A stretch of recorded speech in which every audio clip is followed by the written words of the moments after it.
The Chicago, Burlington, and Quincy Railroad was a railroad that was very well known for pioneering the streamlining technologies with their flashy Zephyr train sets built by Bud. The Zephyrs went on to serve across the CB&Q's network on mostly their higher speed intercity corridors, like between Chicago and Omaha and Fort Worth and Houston. When the Pioneer Zephyr was inaugurated in 1934, it shocked just about the entirety of the continental United States, because it was just this big of a change. So much so that other railroads tried their own ways to streamline their trains, even more so that it became sort of a competition. I think you get the idea by this point, as I've discussed this topic several times in previous videos, but I'll still refresh you. Just behind the Union Pacific's M10000, the Pioneer Zephyr was the second ever streamlined train set in America. The railroads all across the US were so excited about this that a certain rail company on the far East Coast wanted exactly what the CB&Q had given birth to. Enter the Boston and Maine Railroad. With the Great Depression in 1929, rail passenger traffic since that year had fallen off by 1/2, and railroads were seeking to discontinue unprofitable passenger services. The ICC had to grant a ton of approvals to discontinue these services, and they were pretty stingy with these permissions. The B&M by this time was nowhere near as fancy as the CB&Q with these economic conditions, so they asked Bud to build a Zephyr set just for them, just to see how much more it'll make their name heard. How did Bud react? They were completely okay with that. In 1935, the Bud Company built a new Zephyr set solely for the Boston and Maine, and they gave it quite a fitting name, the Flying Yankee. The Flying Yankee was already an existing train dating as far back as 1891 according to Wikipedia. The new Zephyr set was probably a far too long overdue upgrade for the train, considering it's been mostly using heavyweight equipment hauled by a 462 Pacific Steel locomotive before this. But what actually was this Flying Yankee? This new train set was a lightweight train constructed with welded stainless steel with the help of Bud's patented process. It was powered with an 8-cylinder Winton 201A diesel engine driving a generator. The lead truck was equipped with traction motors. It was fitted with air conditioning in all cars. No dining car was provided, but instead, meals were prepared in a galley and served to passengers in trays that clipped to the back of a seat in front. Basically a tray table. The train at full capacity could fit 142 passengers with its short 3-car consist. The Flying Yankees route ran on a scenic corridor between Boston and Bangor, Maine, making limited stops until reaching Maine's state line.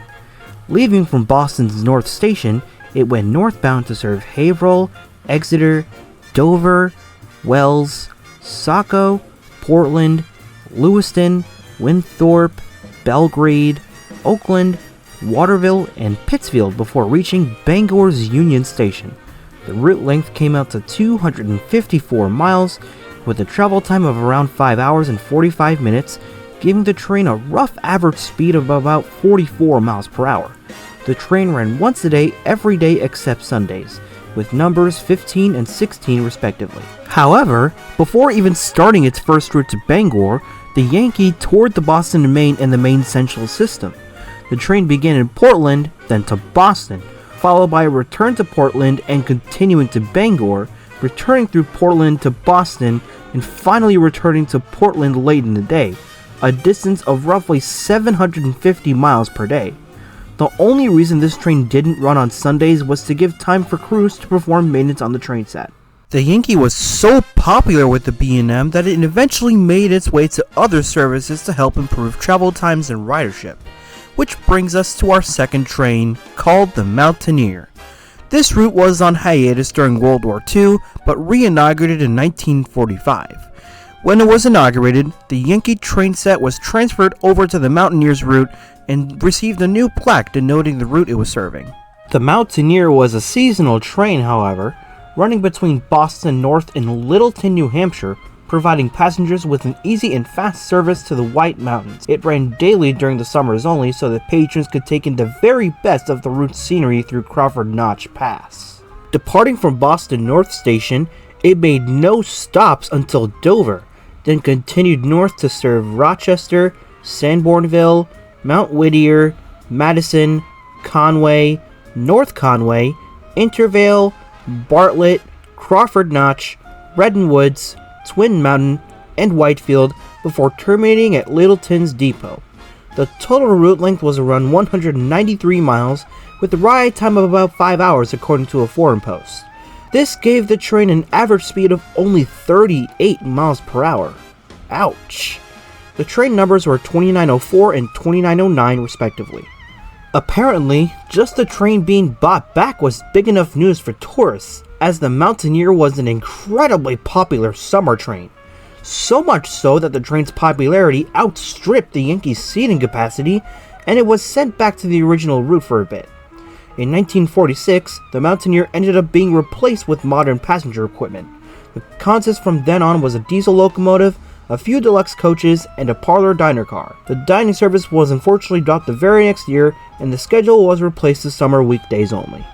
By 1951, Monday and Friday service were both dropped, and the train's consist was now a set of Bud RDCs. Daily service was bought back in 1953. The train was modestly profitable that year, despite only operating with an engineer, conductor, and a trainman. In 1955, the Friday through Sunday schedule was resumed. For the summer of 1956, the terminus was truncated from Littleton to Intervale, eliminating the scenic run through Crawford Notch. After a series of complex deals and arrangements, despite profits being somewhat still made, the Mountaineer as a train was discontinued completely by December of 1961. Going back to the mid-1940s, the Flying Yankee train set was actually run on another route of the Boston and Maine, and it was primarily known as a branch line. Dubbed the Cheshire, the train replaced an unnamed train that ran the route previously. It came to this route when it concluded its short time on the Mountaineer. The Flying Yankee apparently spent the most amount of time on this route, with it getting a new plaque denoting its new route. It ran on a daily express schedule from Boston all the way up north to White River Junction, Vermont. Leaving from North Station, it made station stops going north at Fitchburg, Winchendon, State Line, Keene, Bellows Falls, Charlestown, Springfield, Claremont Junction, and Windsor before arriving at White River Junction, Vermont. The route length was 153 miles with a ride time of 3 hours and 25 minutes, giving the train an average speed of 44.5 miles an hour. While the Cheshire branch served several trains daily, the streamlined train set only ran on the line once a day with the numbers 5505 and 5506. Unfortunately, there's not much info offered on the internet about how the Flying Yankee performed on the Cheshire. By 1951, the train set was off the route, having spent about 5 years on it, which is the longest time it's served on a route outside its own, as said previously. It ended up being replaced by Bud RDCs yet again in 1952. In 1952, the Yankee was transferred to another route called the Minuteman, which was a daily round trip between Boston and Troy, New York. It was put on this route until 1955. In 1956, the Flying Yankee returned to the Cheshire route. By 1958, the Cheshire as a route was discontinued after a truncation to Bellows Falls.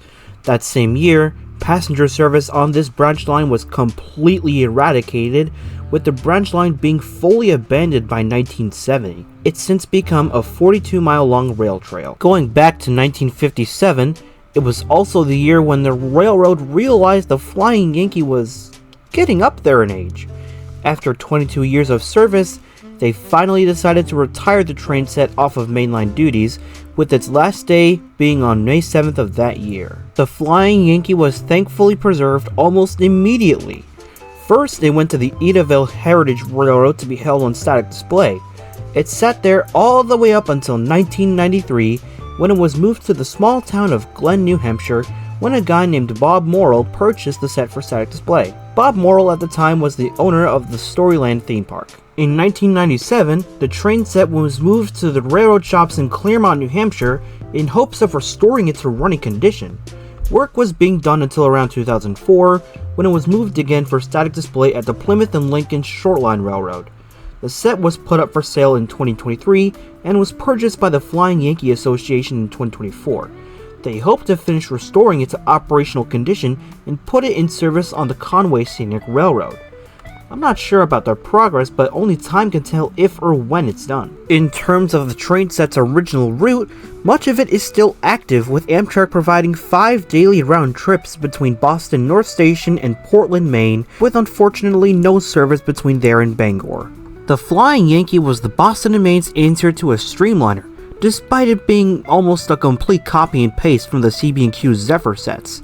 It was an extremely popular train amongst historians, tourists, and railfans alike. Today, it's still undergoing restoration at the Conway Scenic, so maybe one day it would finally run under its own power. Thanks a lot for watching this lengthy-ish video, and I will see you all very soon. Have a good day.